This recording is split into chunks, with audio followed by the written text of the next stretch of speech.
Hello guys, mga ka-SK23 natin dyan. Hello, kamusta po? Kamusta po kayo, no?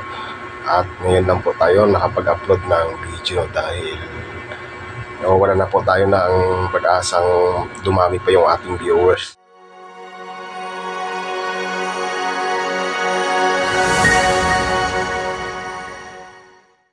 No? Kaya parang nawawala tayo sa yun, no? Update lamang po tayo kay SK23.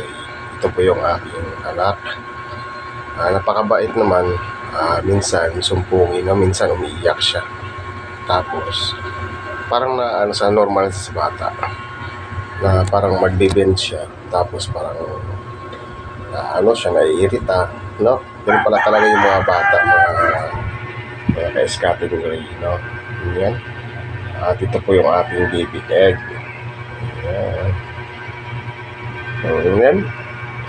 Kumusta po yung ating baby egg? Nilagyan po natin ng kulambo dahil gising po ito kagabi. Nilagyan po natin ng kulambo para hindi po siya pasukin ng lamok, para maiwasan po natin kagatin at para hindi po maano siya. Ayan. Tulog siya ngayon dahil gising po ito kagabi. Alas 3 na daw natulog tong bata na to. Grabe yung gano'n ng bata. Ayan. Okay lang naman siya, mga idol.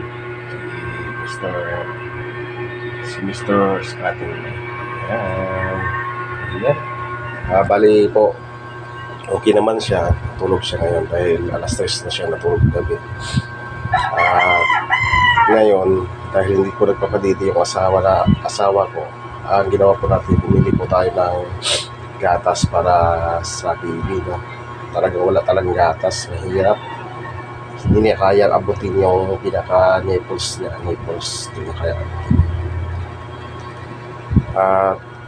Ganun lang, no? Kahit ano pang kain natin, ulamin natin, magsabaw tayo, hindi na lang po yung talaga, idol, no?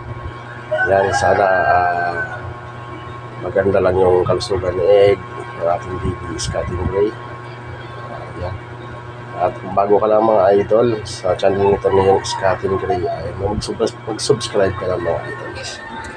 Yan, para more video tayo at baka siya na yung mag-vlog na tayo sa channel natin, no? Yan. Magandang umaga, happy Sunday sa inyong ating lahat, no? Dahil labada na naman time naman tayo mamaya. Yun, hanggang dito lang na po yung ating vlog. Yan, bali nag-update lang tayo ngayon para may upload tayo yan. Hanggang dito lang vlog. Maraming salamat po. Good morning.